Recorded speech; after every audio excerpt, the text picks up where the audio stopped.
જય શ્રી કૃષ્ણ, રાધે રાધે. વૈષ્ણવ, આજે હું આપ સાથે કેસરવાળી ફરસી પૂરી શેર કરવા જઈ રહી છું. તો જેના માટે માપમાં 100 ગ્રામ એટલે 1 કપ અહીં મેંદો લીધો, 5 ચમચી સિંધાલું, અડધી ચમચી શ્યામ તીખાનો ભૂકો અને અડધી ચમચી જીરું. આપણે પાપા ચમચી બી લઈ શકો છો. હવે શું કરીએ, મોણ માટે અહીં 2 મોટી ચમચી તેલનો ઉપયોગ કર્યો છે.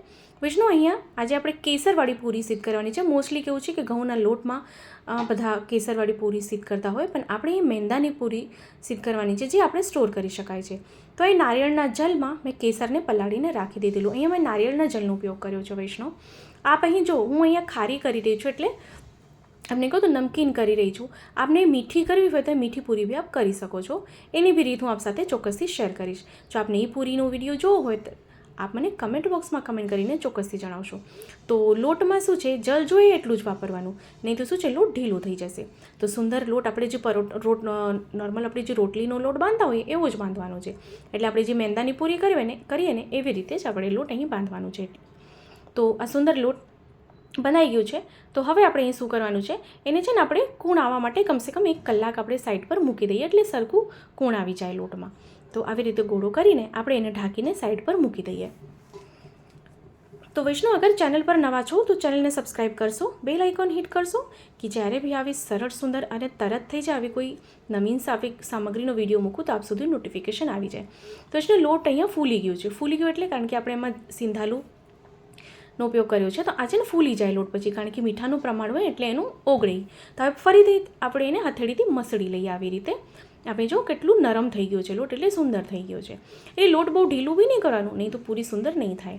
હવે શું કરીએ, અહીં 1 કપ લોટ એટલે 100 ગ્રામ લોટ છે. આપને હું કપનું પ્રમાણ મેજરમેન્ટ બતાવી રહી છું કે ઘણીવાર કેવું થાય કે આપણે ગ્રામમાં ખબર ના પડતી હોય. તો આવી રીતે આપણે પહેલાં એટલી પતલી આપણે રોટલી વણીએ એવી રીતે જ આપણે રોટલી જેવી પૂરી અહીં વણી લેવાની છે.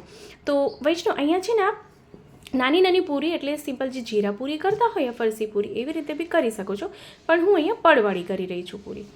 તો આ શું છે, ખૂબ સુંદર લાગે. આપ સાથે મેં પડવાળી જે સતપડી પૂરી છે એ શેર કર્યું છે, પણ આ નવીન છે એટલે કેસરવાળી પૂરી. તો ખૂબ સુંદર. તો આવી રીતે બધી પૂરીઓ આપણે વણી લઈએ. અને આ સાટો છે, સાટો મેં આપ સાથે શેર કરેલું છે કેવી રીતે બનાવાય. અહીં મેં મેંદા અને ઘીનો ઉપયોગ કર્યો છે. આપ અહીં ચોખાનો અથવા ઘઉંના લોટનો ઉપયોગ બી કરી શકો છો. તો આવી રીતે વચ્ચે સાટો લગાડીને એની ઉપર બીજી પૂરી મૂકી દઈએ. આવી રીતે 3, 4, 5 આપણે જેટલા પણ કરવા હોય આપ આપણા ઈચ્છા પ્રમાણે કરી શકો છો. તો આવી રીતે આપણે એક ઉપર એક પૂરી મૂકીને પછી સાટો વચ્ચે લગાડી દઈએ. તો વૈષ્ણવ, વિડીયો ગમે તો વિડીયોને લાઈક જરૂરથી કરશો અને કમેન્ટ બોક્સમાં કમેન્ટ કરીને જણાવશો કે આપને વિડીયો કેવો લાગ્યો છે. અને બને તો આપણે વૈષ્ણવ ગ્રુપમાં શેર કરશો, જેથી વધુથી વધુ લોકો સુધી વિડીયો પહોંચી શકે. તો આવી રીતે ફરીથી એને વણી લઈએ. પૂરી એકની ઉપર એક મૂકીને પછી ફરીથી વણી લેવાની, કારણ કે મેંદો છે એટલે એ આમ ભેગો થતો જાય. તો ફરીથી આપણે આવી રીતે પૂરી વણી લઈએ અને ઉપર ફરીથી સાટો લગાડીને એનો રોલ કરી લઈએ. તો ફરીથી અહીં આપણે સાટો અહીં વચ્ચે લગાડી દઈએ. તો વૈષ્ણવ, અગર આપને કાંઈ પૂછવું છે તો આપ મને કમેન્ટ બોક્સમાં કમેન્ટ કરીને પૂછી શકો છો. જો આપને ન સમજાય તો આપ પૂછી શકો છો.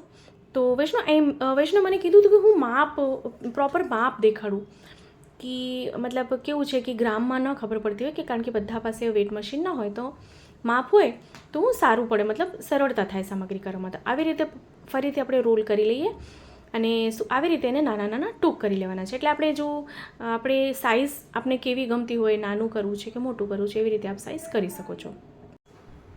તો આવી રીતે એક એક લુવા લઈને આપણે એને એકદમ સરળતાથી પ્રેસ કરીને અને આવી રીતે એને વણી લઈએ એકદમ હળવા હાથે. તો આપ અહીં લંબચોરસ નાની મોટી સાઇઝ કરી શકો છો, પણ સેજ ભૈરી હોય એટલે બહુ ભૈરી બી નહીં, આપણે પરોઠું હોય ને એવી રીતે જ. તો હવે વૈષ્ણવ, આજે છું ને એ તળવા માટે ઘીનો ઉપયોગ કરી રહી છું. આપણે તેલનો ઉપયોગ કરી શકો છો.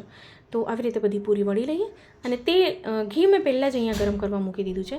તો ઘી ગરમ થઈ જાય એટલે ગેસને ધીમું કરી દેવાનું અને બધી પૂરીઓમાં આવી રીતે પધરાવી દેવાની. તો આવી રીતે આપણે બધી પૂરીઓમાં પધરાવી દઈએ. અને હવે એમાં ખબર કેમ પડશે કે પૂરી તળાઈ ગઈ છે, કારણ કે એનો રંગ પીળો છે, કારણ કે આપણે કેસર પધરાવીએ એટલે એનો કલર એનો બદલાઈ ગયો છે.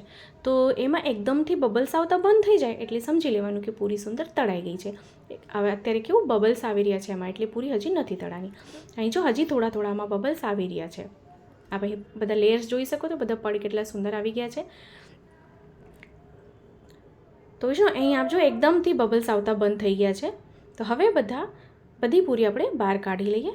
તો આવી રીતે જ આપણે બીજી બધી પૂરી આપણે જેટલી તૈયાર કરી છે આપણે બધી પૂરી આવી રીતે તળી લઈએ. તો વૈષ્ણવ ખૂબ સરળ, સુંદર અને એકદમ સરસ સામગ્રી છે. તો વૈષ્ણવ આપ બી આ સામગ્રી સિદ્ધ કરો, શ્રી પ્રભુને ધરાવો અને મને કમેન્ટ બોક્સમાં કમેન્ટ કરીને જણાવો કે આ સામગ્રી આપને કેવી લાગી છે. તો હવે આપણે બધી પૂરી તળાઈ ગઈ છે, તો હવે આપણે પ્લેટમાં એને સાજી લઈએ.